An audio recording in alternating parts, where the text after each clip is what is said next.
네, 고 대표입니다. 반갑습니다. 자, 오늘은요, 정미 역세권에 나왔는데요. 제가 오늘 이 정미 역세권에 나온 이유는요, 2022년도에 마지막으로 9호선 라인에 마지막으로 공급하게 되는 지식산업센터입니다.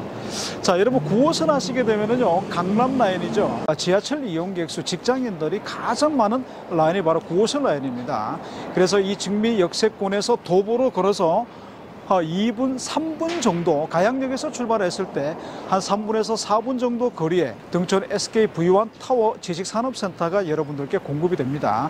자, 그래서 여러분들께 당부드리고 싶은 얘기는요, 여러분들이 지식산업센터를 계약을 하기 전에 반드시 챙겨야 될 부분은요, 반드시 현장을 가셔야 됩니다. 부동산 투자의 정답은요, 현장에 있다는 거죠. 주변 환경들이라든가 직접 땅의 모형이라든가 이런 것들을 꼼꼼하게 살피신 후에 여러분들은 계약을 하셔야 된다는 겁니다. 주변을 보시게 되면 도로변을 기점으로 해서 상권의 형성이 잘 되어 있고요. 그리고 업무타운과 벤처타운들이 많이 있죠. 그리고 이면적으로 들어가 보시게 되면 아파트 주거 형태들이 상당히 많습니다. 직장인들이 가장 좋아하는 형태가 바로 이런 형태라고 할 수가 있겠죠. 정미역과 가양역 사이에는 지식산업센터들이 대부분 다 모여 있다 보시면 되는데요. 하나 비즈 메트로 1차, 2차, 그리고 우림 블루라인, 그리고 강서 한강 자이가 위치를 하고 있습니다. 자, 세 군데 지식산업센터가 대규모로 지금 갖춰져 있고요. 다른 곳들은 대부분 중소형으로 이루어져 있습니다. 그리고 지금 공급을 시공을 하고 있는, 준공을 앞두고 있는 안어 비즈센터가 있고요. 그 또한 마찬가지로 대지가 1000평 정도, 연면적이 7000에서 8000평 정도가 나왔는데 그것도 입지가 좋다 보니까 한 달 안에 완판이 다 됐죠. 그리고 길 건너 이마트 바로 옆에 보시게 되면은 마스트 밸류가 지금 토목 공사를 다 끝내고 1층, 2층 공사를 들어가는데 이 또한 마찬가지로 한 2천만 원 정도의 분양이 됐는데 입지가 좋다 보니까 일단 완판이 다 됐습니다. 지금까지 대형 면적 공급이 없었다는 겁니다.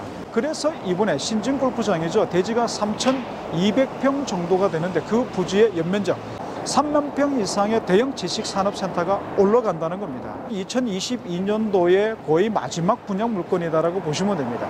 신축 공급으로서는 거의 마지막 물건이다라고 보시면 됩니다. 자, 앞으로 9호선 라인은 어떻게 연장이 되죠? 자, 동쪽으로는 남양주까지 연장이 되고요. 그리고 서쪽으로는 국제공항이죠. 영종도까지 연결이 됩니다. 김포공항에서 공항철도와 직결이 되면서 연결이 된다는 거예요. 도심을 잇는 비즈니스 벨트 라인이 완성이 된다고 보시면 됩니다. 자, 또 한 가지가 있죠. 마곡지구가 있습니다.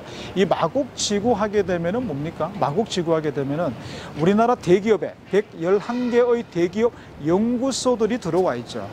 LG 사이언스를 비롯해서 넥센 타이아, 오스템 임플란트 중앙연구소도 들어와 있고요. 코롱 아우홈이라든가 SO일 연구소까지 들어와 있는 굴지 대기업의 연구소들이 다 들어와 있습니다.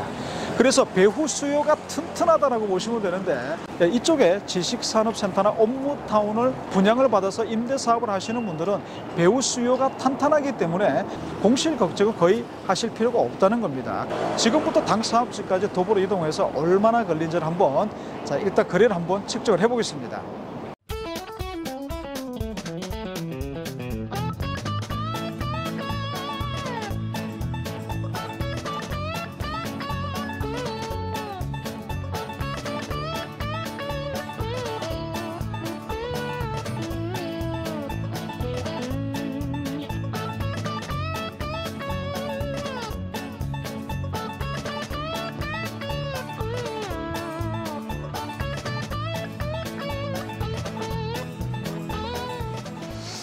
자, 지금 도착했는데요. 자, 어떻습니까, 여러분들? 굉장히 가깝죠? 2분, 3분 정도 거리에 지식산업센터가 공급이 됩니다. 이렇게 역세권에 위치를 하고 있기 때문에 그야말로 직주 근접이라고 할 수가 있겠죠. 중요한 것은 서울 도심에서 중공업 지역에 신축으로서 대형 면적의 지식산업센터 공급이 사실상 거의 없습니다. 자, 일단 등촌 SK V1 타워의 최고의 장점이라고 한다면 첫 번째, 대형 브랜드 SK V1 타워라는 거고요. 자, 두 번째가 이 지역에서는 신축으로서의 가장 큰 연면적을 자랑하고 있는 대규모라는 겁니다. 세 번째 특화된 게 바로 주차장입니다. 자, 주차장이 너무 좁아가지고요. 그런 비즈니스가 잘 안 된 경우, 스트레스 받는 경우가 상당히 많죠. 주차장 공급이 거의 300% 확보가 됐습니다. 법정 비율 320대에서 300%면 몇 대죠? 거의 960대에 달하는 엄청난 주차장 확보를 했기 때문에 여러분들 실입주 기업하시는 분들은요, 방문객들을 맞을 때 정말 기분 좋게 비즈니스를 할 수 있는 그런 또 구조적인 문제를 또 해결을 했다는 겁니다. 자, 그리고 수익성을 한번 분석을 해보겠습니다. 자, 일반 투자자분들이 접근할 수 있느냐? 그 다음 두 번째, 자, 실입주 기업들이 분양을 받아서 충분하게 운영이 가능한가? 자, 일반 투자자분들이 접근할 수 있을까요? 네, 웬만한 곳들은 접근하기가 상당히 힘듭니다. 왜 그럴까요? 분양가들이 많이 올라갔죠.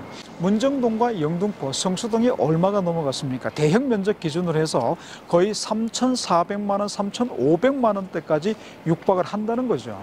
그런데 지금 등촌 SKV1은 가격대가 너무나 매력적이라는 겁니다. 2,700만 원대입니다. 평균이 2,700만 원대예요. 자, 그런데 또 한 가지. 자, 서비스 발코니 면적이 또 주어집니다.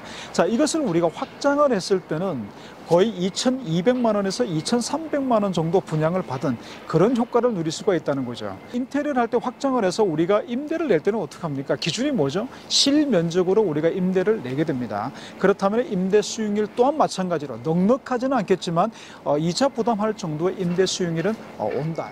자, 실입주 기업들 또한 마찬가지입니다. 자, 구조적인 부분에서 우리가 세이브를 할 수가 있기 때문에 실입주를 했을 때 충분히 이자 감당을 또 할 수 있겠죠. 충분히 이자 감당을 할 수가 있는 가격대입니다.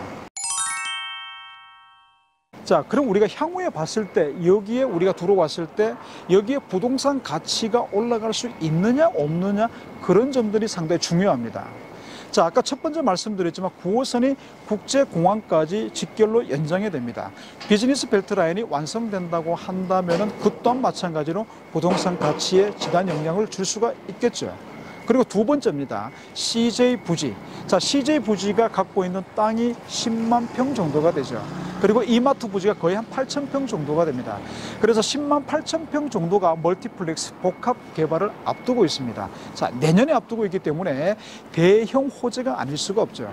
자, CJ 부지에 들어가는 두 블록의 지식산업센터가 있는데 3,500만 원에서 거의 4천만 원 정도의 분양을 한다고 합니다. 그렇다면 등촌 SKV1의 분양가가 어떻게 되겠습니까? 자, 키 맞추기로 따라 올라갈 수가 있겠죠. 자, 이런 미래 가치들이 풍부하게 있는 9호선 라인의 증미 역세권이기 때문에 일반 투자자들도 마찬가지로 중장기적으로 생각을 하시고 우리가 투자를 한다면, 자, 실입주 기업들도 마찬가지고 지금 희소 가치가 대단히 뛰어납니다. 지금은 역세권의 물량 공급이 없기 때문에 이번 기회를 통해서 기업 하시는 분들의 사옥으로 마련하신다면 정말 아주 중장기적으로 아주 튼튼한 내 자산 가치를 누릴 수가 있다고 생각을 합니다. 자, 이런 고금리 그리고 경기가 위축되었을 때 이럴 때 여러분들께 기회가 돌아갈 수가 있는 겁니다. 조금 더 필요하고 궁금한 사항이 있으시다면요, 위로 연락을 주시길 바라겠습니다. 감사합니다.